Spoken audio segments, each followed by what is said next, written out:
తుఫాను ప్రభావిత కలెక్టర్లు ఎస్పీలతో సీఎం వైఎస్ జగన్మోహన్ రెడ్డి నేడు సమీక్ష నిర్వహించారు. తుఫాను నేపథ్యంలో తీసుకోవాల్సిన చర్యలపై ఆదేశాలు జారీ చేశారు. సహాయ శిబిరాలకు తరలించిన ఒక వ్యక్తికి 1000 రూపాయలు, కుటుంబానికి 2000 రూపాయల చొప్పున ఇవ్వాలని అధికారులకు ఆదేశాలు జారీ చేశారు. రాష్ట్రంలో అసనీ తుఫాన్ ప్రభావంతో భారీ వర్షాలు కురుస్తున్నాయి.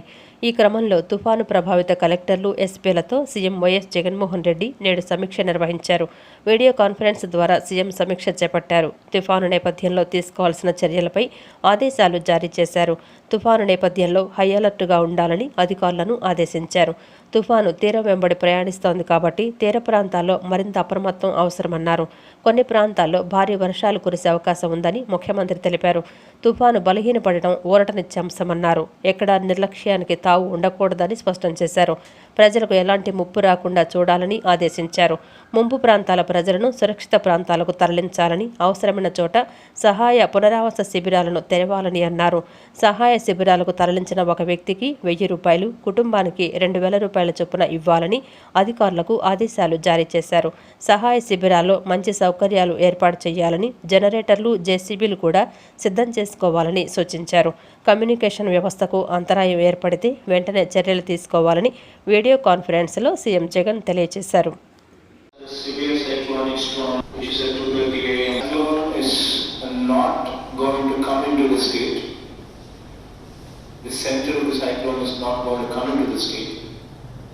But all along the coast is going to travel up to Visakhapatnam.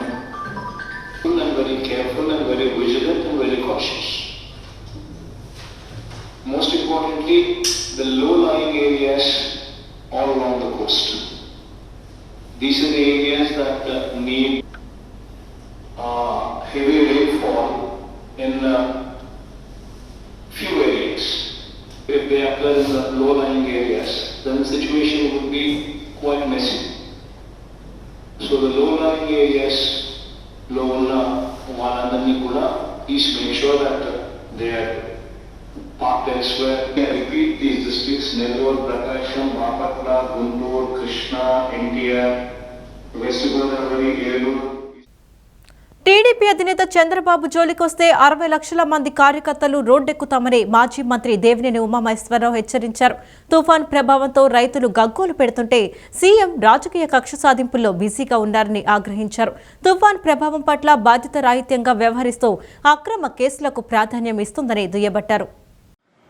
TDP అధినేత చంద్రబాబు జోలికొస్తే 60 లక్షల మంది కార్యకర్తలు రోడ్డెక్కుతామని మాజీ మంత్రి దేవినేని ఉమామహేశ్వరరావు హెచ్చరించారు. ఈ సందర్భంగా ఆయన మీడియాతో మాట్లాడుతూ రాష్ట్రంలో విద్యా సంస్థల ప్రతిష్ట దెబ్బతీసేలా ప్రభుత్వం వ్యవహరిస్తోందన్నారు. నేను బురద చల్లుతా, మీరు కడుక్కు చావండి అన్నట్లు జగన్ రెడ్డి తీరుందని ఆయన మండిపడ్డారు.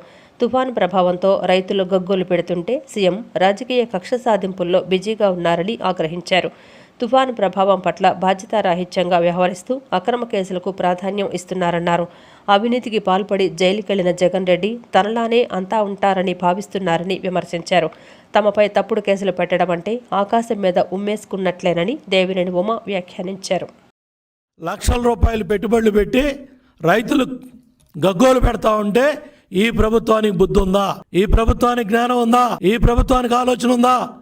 ఎవరన్నా బాధ్యత గల మంత్రులు ఎవరన్నా తుఫాను గురించి మాట్లాడుతున్నారా? రైతుల గురించి మాట్లాడుతున్నారా?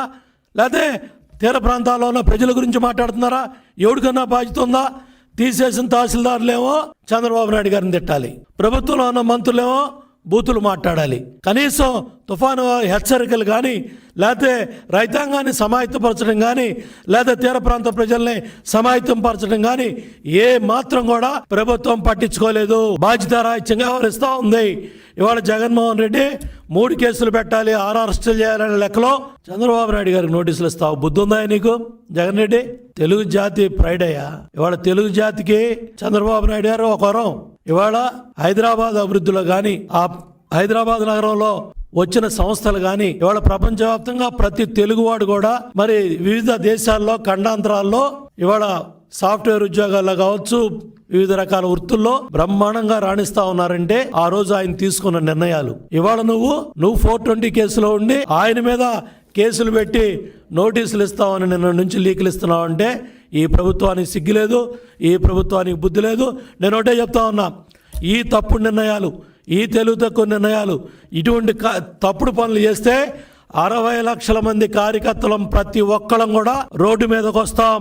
ఇంకా ప్రెస్ మీట్లో లేకపోతే ఇటువంటి కార్యక్రమాలు కూడా ఉండవు. జగన్ రెడ్డి గుర్తుపెట్టుకో, తెలుగు తక్కువ పనులు, మూర్ఖ పనులు, ఇటువంటి తప్పుడు నిర్ణయాలు తీసుకొని తప్పుడు కేసులు పెట్టి 420 పనులు చేస్తే 60 లక్షల మంది కార్యకర్తలం కూడా రోడ్డు మీద ఉంటామే తప్ప తగ్గేదే లేదు. మాల్ ప్రాక్టీస్ తప్పు కాదని టీడీపీ చెప్పగలదా అంటూ ఏపీ ప్రభుత్వ సలహాదారు సజ్జల రామకృష్ణారెడ్డి ప్రశ్నించారు. తప్పు జరిగినప్పుడు చట్టం తన పని తాను చేసుకుపోతుందన్నారు. రాజకీయ కక్ష అంటూ తప్పుడు ప్రచారం చేస్తున్నారని మండిపడ్డారు. మాల్ ప్రాక్టీస్ తప్పు కాదని టీడీపీ చెప్పగలదా అంటూ ఏపీ ప్రభుత్వ సలహాదారు సజ్జల రామకృష్ణారెడ్డి ప్రశ్నించారు. మాల్ ప్రాక్టీస్కు పాల్పడి మళ్లీ ఎదురుదాడికి దిగుతున్నారని, తప్పు చేసింది ఎవరైనా వదిలేది లేదని సజ్జల హెచ్చరించారు. మాల్ ప్రాక్టీస్పై వేగంగా స్పందించి చర్యలు తీసుకున్నామన్నారు.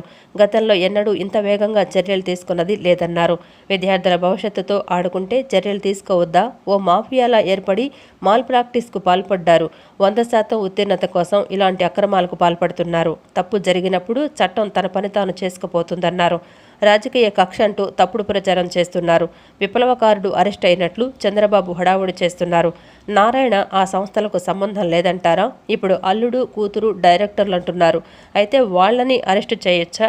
నారాయణ గైడ్ చేసి నేరం చేయించాడని గిరిధర్ చెప్తున్నాడు.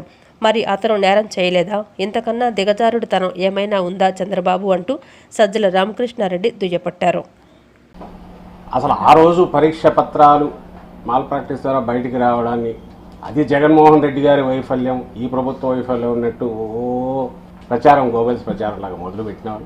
దాని మీద ఎవరు ఊహించని రీతిలో అన్ప్రెసిడెంటెడ్, గతంలో ఎప్పుడూ రియాక్ట్ కాని రీతిలో వేగంగా ప్రభుత్వం స్పందించి అత్యంత కఠినంగా వ్యవహరించాలి, వాళ్ళు ఎవరైనా సరే స్పేర్ చేయకూడదు, అరెస్ట్ చేయాలి అని ఆదేశాలు ఇవ్వడం. దాని ఫలితంగానే ఇలాంటి తప్పుడు పనులకు పాల్పడుతున్న ఆ వృత్తిలో ఉండి, పవిత్రమైన ఉపాధ్యాయ వృత్తిలో ఉండి తప్పుడు పనులకు పాల్పడుతున్న వారిని కొద్దిమంది చీడపొరుగులాగా పట్టుకుని విద్యా వ్యవస్థని పాడు చేస్తున్న వాళ్ళను అరెస్ట్ చేయడం, ఇదంతా కూడా అందరికీ తెలిసిందే. గతంలో ఎప్పుడూ జరగలేదు. ఇంత స్పీడ్గా రియాక్ట్ కానీ, ఇంత స్విఫ్ట్గా నేరస్తులను పట్టుకోవడం కానీ, కోర్టు ముందు పెట్టడం కానీ, అది తొలి ఘనత ఈ ప్రభుత్వం. ఇప్పుడే ఎందుకు ఈ సిచ్యువేషన్ వచ్చిందంటే, గతంలో వరుసగా దశాబ్దాలుగా ఈ సిస్టమ్ నడుస్తూ గత ప్రభుత్వ హయాంలాగా కూడా ఆయనే పాలకవర్గంలో అంటే మంత్రిగానే ఉన్నాడు కాబట్టి ఆయన తరహా విద్యా సంస్థలు ఉంటే తోడు దొంగల్లాగా ఈ వ్యవహారాలు నడుపుకోవడం అనేది సాఫీగా జరుగుతూ వచ్చింది. అలాంటిది ఈ ప్రభుత్వం వచ్చాక గత 2 ఏళ్ళు, దీనికి ముందు సంవత్సరాలు ఏదైతే కోవిడ్ కారణంగా పరీక్షలు లేకపోవడంతో తొలిసారి ఈ విషయం తెలియడం, రియాక్ట్ కావడం, అరెస్టులు జరగడం జరిగింది. అందులో భాగంగానే నేను అన్నట్టు నారాయణ గారి అరెస్ట్ జరిగింది. కాదా మాకు తెలియక అడుగుతాం. ఒక నేరం జరిగినప్పుడు, అందులోనూ అత్యంత హేయమైన నేరం, పిల్లల భవిష్యత్తుతో ఆడుకునే నేరం, పిల్లల మెరిట్ని దెబ్బతీసే నేరం, పవిత్రమైన విద్యా వ్యవస్థనే కళంకితం చేసే నేరం, అది ఒక ఇండివిజువల్ కాదు, దాన్ని వ్యవస్థీకృతం చేయడం, ఒక సిస్టమైజ్ చేయడం, దానికోసం అని చెప్పి ఒక మాఫియా ముఠాలాగా కింది వరకు చేసి వాళ్ళ పిల్లలు ఆ స్కూల్లో చదువుతున్న పిల్లలకు 100% రావడమే కాకుండా వాళ్ళ కన్ఫెషన్ స్టేట్మెంట్స్లో వచ్చింది. ఎందుకయ్యా ఇదంతా అంటే, మేము maths, physics, chemistry, biology, zoology, physics, chemistry ఇవే కదా చెప్పేది డాక్టర్కు, ఇంజనీర్కి అయితే, మరి మిగిలిన దాంట్లో అంత మార్కులు తక్కువ వస్తే మాకు. తుఫాన్ నేపథ్యంలో ప్రజలంతా అప్రమత్తంగా ఉండాలని జనసేన అధినేత పవన్ కళ్యాణ్ విజ్ఞప్తి చేశారు. వరి పంట కోత కోసే సమయంలో ఈ విపత్తు రావడం దురదృష్టకరమని అన్నారు. జన సైనికులు, పార్టీ నాయకులు బాధితులకు బాసటగా నిలవాలని పవన్ కళ్యాణ్ ఆదేశించారు. రాష్ట్రంలో నెలకొన్న అసనీ తుఫాన్ ప్రభావం కోస్తా జిల్లాలు, ముఖ్యంగా గోదావరి జిల్లాల మీద తీవ్రస్థాయిలో కనిపిస్తోందని జనసేన అధినేత పవన్ కళ్యాణ్ అన్నారు. ఈ సందర్భంగా ఆయన మీడియాతో మాట్లాడుతూ తుఫాన్ నేపథ్యంలో ప్రజలంతా అప్రమత్తంగా ఉండాలని విజ్ఞప్తి చేశారు. ఈ ప్రకృతి విపత్తు బారిన పడేవారిని ప్రభుత్వం అన్ని విధాలా ఆదుకోవాలని డిమాండ్ చేశారు. వరి పంట కోత కోసే సమయంలో ఈ విపత్తు రావటం దురదృష్టకరమని అన్నారు. అనేక గ్రామాల్లో ధాన్యం కళ్ళాల్లోనే ఉండటంతో రైతులు ఆందోళనలో ఉన్న విషయం తన దృష్టికి వచ్చిందని తెలిపారు. ప్రభుత్వం తక్షణం స్పందించి రైతులకు భరోసా ఇవ్వాలని ఆయన అన్నారు. ధాన్యం సేకరణలో నిబంధనలను సడలించాలన్నారు. ముఖ్యంగా 17% మించి తేమ ఉండకూడదు అనే నిబంధన ఈ సమయంలో వర్తింపచేస్తే రైతులు తీవ్రంగా నష్టపోతారని వెల్లడించారు. తడిచిన, రంగు మారిన ధాన్యాన్ని ఖచ్చితంగా కొనుగోలు చేయాలని డిమాండ్ చేశారు. అసనీ ప్రభావం వల్ల పండ్ల తోటలకు, ఉద్యాన పంటలు వేసిన రైతులు కూడా దెబ్బతిన్నారని చెప్పారు. పంట నష్ట పరిహారాన్ని తక్షణమే లెక్కించి వాస్తవ నష్టానికి అనుగుణంగా పరిహారం ఇవ్వాలన్నారు. తీరంలోని మత్స్యకార గ్రామాల ప్రజలు తీవ్ర ఇబ్బందులు ఎదుర్కొంటున్నారని, ఇళ్లు దెబ్బతిన్న వారిని ఆదుకోవాలని అన్నారు. జన సైనికులు, పార్టీ నాయకులు బాధితులకు బాసటగా నిలవాలని పవన్ కళ్యాణ్ ఆదేశించారు. రాష్ట్రంలో హిందూ దేవాలయాలపై జరుగుతున్న దాడులను నియంత్రించాలని బీజేపీ నేతల బృందం కోరింది. ఈ మేరకు గవర్నర్ బిశ్వభూషణ్ హరిచందన్తో బీజేపీ బృందం భేటీ అయింది. హిందూ దేవాలయాలపై దాడులకు పాల్పడే వారిపై చర్యలు తీసుకోవాలని గవర్నర్కు విజ్ఞప్తి చేశారు. గవర్నర్ బిశ్వభూషణ్ హరిచందన్తో బీజేపీ బృందం ఈరోజు ఉదయం రాజ్భవన్లో భేటీ అయింది. ఈ సందర్భంగా రాష్ట్రంలో మహిళలపై జరుగుతున్న అఘాయిత్యాలు, శాంతి భద్రతల పర్యవేక్షణలో ప్రభుత్వ వైఫల్యపై గవర్నర్కు బీజేపీ నేతలు ఫిర్యాదు చేశారు. రాష్ట్రంలో హిందూ దేవాలయాలు, సంస్కృతిపై జరుగుతున్న దాడులను గవర్నర్కు వివరించారు. హిందూ దేవాలయాలపై దాడులకు పాల్పడే వారిపై చర్యలు తీసుకోవాలని కోరారు. గవర్నర్ను బీజేపీ జాతీయ కార్యవర్గ సభ్యులు కన్నా లక్ష్మీనారాయణ బృందం కలిసింది. పర్మిషన్ లేకుండా మసీద్ కన్స్ట్రక్ట్ చేస్తున్నారని హిందూ సుమా జిల్లా అధ్యక్షుడికి రిప్రజెంట్ చేస్తే, జిల్లా అధ్యక్షుడు పోలీసులకి రిప్రజెంట్ చేసి అక్కడికి వెళ్ళాడు అని చెప్పేసి అతన్ని ఆ రోజు బ్రూటల్గా కొట్టారు, చంపబోయారు.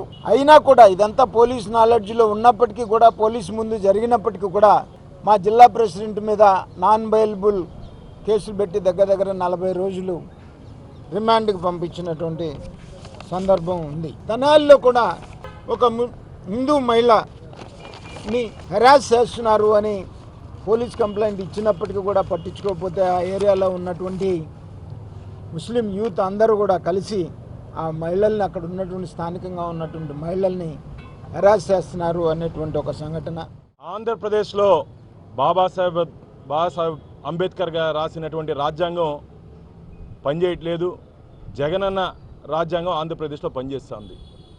ఐపీసీ సెక్షన్లు ఆంధ్రప్రదేశ్లో పనిచేయట్లేదు. వైసీపీ సెక్షన్లు మాత్రమే ఆంధ్రప్రదేశ్లో పనిచేస్తున్నాయి. దీనికి ఉదాహరణ, మొన్న భారతీయ జనతా పార్టీ రాష్ట్ర శాఖ మమ్మల్ని గోరంట్లకి పంపించడం జరిగింది. రాష్ట్ర అధ్యక్షులు వారు, మేము అక్కడ వెళ్ళి తేజస్విని కుటుంబాన్ని పరామర్శించడం జరిగింది. ఒక బోయ కుటుంబానికి సంబంధించినటువంటి చాలా పేద కుటుంబం, వాల్మీకి కుటుంబం. వారి తల్లిదండ్రులు మా అమ్మాయిని సాహిద్ అనే వ్యక్తి రేప్ చేసి మర్డర్ చేశారని చెప్పి చెప్తుంటే, పోలీస్ అధికారులు మాత్రం పోస్ట్ మార్టం రిపోర్ట్ రాక మునిపే అక్కడ ఉంటే స్థానిక డీఎస్పీ ఇది ఆత్మహత్య. విజయవాడలో డ్రగ్స్ ప్యాకెట్ కొరియర్ ఘటనకు సంబంధించిన వివరాలను ఇవాళ Vijayawada deputy commissioner of police Mary Prashanthi వెల్లడించారు. నిందితులను మీడియా ముందు ప్రవేశపెట్టారు. చెన్నై నుంచి కొరియర్ చేస్తే తెలిసిపోతుందన్న ఉద్దేశంతోనే నిందితులు విజయవాడ నుంచి డ్రగ్స్ను కొరియర్ చేసేందుకు ప్రయత్నించారని ఆమె తెలిపారు. విజయవాడ డ్రగ్స్ ప్యాకెట్ కొరియర్ ఘటనకు సంబంధించి పోలీసులు చెన్నైకి చెందిన అరుణాచలం అనే వ్యక్తిని అదుపులోకి తీసుకున్నారు. ఇటీవల నగరం నుంచి కొరియర్ ద్వారా ఆస్ట్రేలియాకు ఎఫ్డ్రిన్ అనే డ్రగ్స్ పంపిన ఘటనకు సంబంధించి నిందితులను ఇవాళ మీడియా ముందు ప్రవేశపెట్టిన డీసీపీ మేరీ ప్రశాంతి వివరాలను వెల్లడించారు. విజయవాడ నుంచి కొరియర్ చేసిన అరుణాచలాన్ని చెన్నైలో అదుపులోకి తీసుకున్నట్లు చెప్పారు. 45 లక్షల విలువైన స్మగుల్డ్ గూడ్స్ రవాణా చేస్తూ దొరికినట్లు వివరించారు. చెన్నై బర్మా బజార్లో అరుణాచలం పనిచేస్తాడని డీసీపీ చెప్పారు. 4 బృందాలుగా ఏర్పడి నిందితుడిని అదుపులోకి తీసుకున్నట్లు చెప్పారు. జాగ్రత్తలు తీసుకోవాలని కొరియర్ సంస్థలను హెచ్చరిస్తున్నామన్నారు. గోపీసాయి ఆధార్ ఫోర్జరీ చేసి అరుణాచలం ఉపయోగించాడని తెలిపారు. ఆధార్ ఫోర్జరీపై విజయవాడ పోలీసులకు గోపీసాయి ఫిర్యాదు చేశాడని, నిందితుడు అరుణాచలాన్ని ఫోర్జరీ కేసులో అరెస్టు చేశామని పేర్కొన్నారు. డ్రగ్స్ కేసు మొత్తాన్ని బెంగళూరు కస్టమ్స్ అధికారులు విచారణ చేస్తున్నారన్నారు. చెన్నై నుంచి డ్రగ్స్ తీసుకొచ్చి విజయవాడ నుంచి కొరియర్ ద్వారా సప్లై చేశారని, విజయవాడ నుంచి కొరియర్ ద్వారా మాత్రమే పంపారని చెప్పారు. మరో 2 పాత్రపైన విచారణ చేస్తున్నామని అన్నారు. విదేశాలకు విజయవాడ నుంచి కొరియర్ చేసే కార్యాలయాలపై ఇకపై తనిఖీలు చేస్తామని అన్నారు. సో టాస్క్ ఫోర్స్ పోలీసులు, విజయవాడ పట్టమట పోలీసులు 4 బృందాలుగా ఏర్పడి దర్యాప్తు ప్రారంభించడం జరిగింది. ఆ దర్యాప్తులో వచ్చిన లీడ్స్ మేరకు నిన్న ఉదయం చెన్నై ఎయిర్పోర్ట్ బయట ఒక నిందితుడిని అరెస్ట్ చేయడం జరిగింది. ఎవరైతే ఆ రోజు విజయవాడకు వచ్చి విజయవాడ కొరియర్లో ఆ డ్రగ్ ప్యాకెట్ని ట్రాన్స్పోర్టేషన్కి ఇచ్చాడో అతని ఫోటో ఆధార్ కార్డులో ఉంది. ఆ ఫోటో ఎవరైతే ఉందో అతన్ని మనం అరెస్ట్ చేసి అరుణాచలం అన్న వ్యక్తి విచారించడం జరిగింది. విచారణలో అతను ఇంకో 2 పేర్లు చెప్పడం జరిగింది. వాళ్ళు అతనికి ఆ డ్రగ్ ప్యాకెట్ ఇచ్చినట్లు, అతను దాన్ని ఇక్కడ కొరియర్ తీసుకొచ్చి ఇచ్చినట్లు. సో పూర్వాపరాలు అతను చెప్పిన లైన్స్లో కూడా ఆ ఇద్దరి పాత్ర కూడా ఎంత ఉన్నదన్నది ఇన్వెస్టిగేట్ చేయడం జరుగుతుంది. అలాగే ఇది బెంగళూరు కస్టమ్స్ కేసు కాబట్టి ఇతన్ని మనము ఫోర్జరీ కేసు, ఒక ఆధార్ కార్డు వాల్యుబుల్ డాక్యుమెంట్ని ఫోర్జరీ చేసిన దాని మీద విజయవాడలో కేసు రిజిస్టర్ చేయడం జరిగింది. డ్రగ్స్ కేసు బెంగళూరు కస్టమ్స్ వాళ్ళది కాబట్టి ఇతని డీటెయిల్స్ వాళ్ళకు కూడా ఇవ్వడం జరిగింది. సో దట్ వాళ్ళు పీటీ వారెంట్ వేసుకొని అతన్ని తీసుకుని ఎగ్జామిన్ చేయడానికి. రాష్ట్రంలో ప్రజాస్వామ్య వ్యవస్థ ఉందా అనే సందేహం వచ్చే విధంగా సీఎం జగన్ పాలన ఉందని సిపిఐ రాష్ట్ర కార్యదర్శి రామకృష్ణ ఆరోపించారు. ప్రభుత్వ వైఫల్యాలను ప్రశ్నిస్తూ నిరసనలు తెలియజేస్తే అక్రమంగా అడ్డుకుంటున్నారని మండిపడ్డారు. రాష్ట్రంలో ప్రజా వ్యతిరేక విధానాలకు వ్యతిరేకంగా ఈ నెల 15వ తేదీన రాష్ట్ర వ్యాప్తంగా నిరసనలు తెలియజేస్తామని పేర్కొన్నారు. రాష్ట్రంలో ప్రజాస్వామ్య వ్యవస్థ ఉందా అనే సందేహం వచ్చే విధంగా సీఎం జగన్ పాలన ఉందని సిపిఐ రాష్ట్ర కార్యదర్శి రామకృష్ణ ఆరోపించారు. విజయవాడ దాసరి భవన్లో ఆయన మాట్లాడుతూ ప్రజాస్వామ్యంలో నిరసనలు తెలిపే హక్కు ప్రతి ఒక్క పౌరుడికి ఉంటుందని, జగన్మోహన్ రెడ్డి ప్రభుత్వం నిరంకుశంగా నిరసనలు, ర్యాలీలను అడ్డుకుంటోందని మండిపడ్డారు. సిపిఎస్ రద్దు చేయమని నిరసనలకు పిలిపిస్తే ఎక్కడికక్కడ పోలీసులను పెట్టి అరెస్టు చేశారని పేర్కొన్నారు. పక్క రాష్ట్రాల కంటే ఏపీలో అన్ని ధరలు పెరిగిపోయాయని విమర్శించారు. విద్యుత్ కొనుగోలులో ఆదానితో లాలుచిపడ్డారని, దానిపై చర్చకు సిద్ధమా అని సవాల్ విసిరారు. రాష్ట్రంలో ప్రజా వ్యతిరేక విధానాలకు వ్యతిరేకంగా ఈ నెల 15వ తేదీన రాష్ట్ర వ్యాప్తంగా నిరసనలు తెలియజేస్తామని పేర్కొన్నారు. ఇవాళ రాష్ట్రంలో ప్రజలు తమ సమస్యల పరిష్కారం కోసం అది ఏ ప్రభుత్వం అధికారంలో ఉన్నా కమ్యూనిస్టులుగా మా వంతుగా మేము ఆ విషయాలపైన ధర్నాలు చేయడం, ప్రజల్ని సమీకరించి ఉద్యమాలు చేయడం ఆనవాయితీ. ప్రత్యేకించి వాళ్ళ బాధాకరం ఏమంటే ఇవాళ ఆంధ్ర రాష్ట్ర చరిత్రలో ఒక చైతన్యవంతమైన నగరం విజయవాడ నగరం. ఈనాడే కాదు, స్వాతంత్ర పోరాట కాలంలో కూడా మహనీయులు చండ్ర రాజేశ్వరరావు గారు, పుచ్చలపల్లి సుందరయ్య గారు అలాంటి మహనీయులు ఎంతోమంది ఇక్కడ పోరాటాల పురిటిగడ్డ విజయవాడ. నీ విజయవాడలో ప్రజాస్వామ్యాన్ని కాలరాస్తా ఉన్నావు. మరి ప్రజలు కూడా దీనిపైన ప్రశ్నించాలని కోరుతా ఉన్నా. ఎందుకంటే ఈ జగన్మోహన్ రెడ్డి నిన్న మొన్న పుట్టినోడు. అసలు ఇతనికి ఆ స్వతంత్ర పోరాటం అప్పుడు ఇతను పుట్టలే, మేమే పుట్టలేం, అతనేం పుడతాడు. మరి ఇవాళ ఎన్నో పోరాటాల పురిటిగడ్డ విజయవాడ నగరంలో పట్టపగలే ప్రజాస్వామ్యాన్ని కూనీ చేస్తూ ఉంటే దీన్ని ప్రశ్నించకపోతే చలో అసెంబ్లీ అంటే అసెంబ్లీ అప్పుడు పెట్టుకోనంటావు, అసెంబ్లీ లేనప్పుడు రానివ్వనంటావు. మొత్తం అన్ని చోట్ల 26 జిల్లాల్లో కూడా ఒక నియంత పాలన నువ్వు కొనసాగిస్తున్నావు. కాబట్టి ఏమంటే ఇవాళ రాష్ట్ర ప్రజానీకానికి విజ్ఞప్తి చేస్తూ ఉన్నా. వైఎస్ఆర్ కాంగ్రెస్ పార్టీ వాళ్ళు ఎమ్మెల్యేలు, మంత్రులు ఇండియన్లకు వస్తారట, అడగండి వాళ్ళని. అయా మహానుభావ, పెట్రోలు, డీజిలు, వంట గ్యాస్ ధరలు ఎప్పుడు తగ్గిస్తారు అడగండి, నిలదీయండి. అదేవిధంగా ఇవాళ పక్క రాష్ట్రం తమిళనాడు కంటే 10 రూపాయలు ఎక్కువ ఉంది ఇక్కడ 1 లీటర్ పెట్రోల్ పైన. టీడీపీ అధినేత చంద్రబాబు దిగజారుడు రాజకీయాలు చేస్తున్నారని సెంట్రల్ ఎమ్మెల్యే మల్లాది విష్ణు అన్నారు. ప్రశ్న పత్రాలు లీక్ చేసిన వారికి చంద్రబాబు అండగా ఉంటున్నారని మండిపడ్డారు. పేపర్ లీకేజీపై ఏదో ప్రచారం చేయాలని చూస్తే వికటించి చివరకు తెలుగుదేశం నేతలకే తగిలిందన్నారు. విజయవాడలో సత్యనారాయణపురంలో గడప గడపకు ప్రభుత్వం కార్యక్రమంలో సెంట్రల్ ఎమ్మెల్యే మల్లాది విష్ణు పాల్గొన్నారు. ఈ సందర్భంగా ప్రభుత్వ ఫలాల అమలు, తీరుతెన్నులను ప్రజలకు వివరించారు. అనంతరం ఆయన మీడియాతో మాట్లాడారు. సంక్షేమ పథకాల అమలులో మరింత సామర్థ్యాన్ని పెంచేందుకు వీలుగా ప్రజల నుంచి సలహాలు, సూచనలు స్వీకరించడమే లక్ష్యంగా గడప గడపకు మన ప్రభుత్వం కార్యక్రమాన్ని చేపట్టినట్లు ఎమ్మెల్యే మల్లాది విష్ణు తెలిపారు. వైఎస్ జగన్మోహన్ రెడ్డి ముఖ్యమంత్రి అయిన తర్వాత విద్యా వ్యవస్థలో సమూలంగా మార్పులు తీసుకొచ్చినట్లు వివరించారు. మాల్ ప్రాక్టీస్ వంటి చర్యలను రాష్ట్ర ప్రభుత్వం ఏమాత్రం ఉపేక్షించదన్నారు. పేపర్ లీకేజీపై చట్ట ప్రకారమే పోలీసులు మాజీ మంత్రి నారాయణను అరెస్టు చేశారని మల్లాది విష్ణు పేర్కొన్నారు. రాష్ట్ర ప్రభుత్వం చట్ట ప్రకారం వ్యవహరించినా కొంతమంది తప్పుడు రాతలు రాస్తున్నారని మండిపడ్డారు. పేపర్ లీకేజీపై ఏదో ప్రచారం చేయాలని చూస్తే వికటించి చివరకు తెలుగుదేశం నేతలకే తగిలిందన్నారు. కార్మికుల సొమ్మును దోచుకున్న అచ్చెన్నను, విద్యార్థుల భవితవ్యంతో ఆడుకుంటున్న నారాయణ వంటి వారిని చంద్రబాబు భుజానికి ఎత్తుకోవటం సిగ్గుచేటన్నారు. తప్పు చేసిన వారు ఎంతటి వారైనా ఈ ప్రభుత్వం ఉపేక్షించదని స్పష్టం చేశారు. 2015 సచివాలయంలో 52 లక్షల రూపాయల నిధులు అందరికీ జమ చేయడం జరిగింది.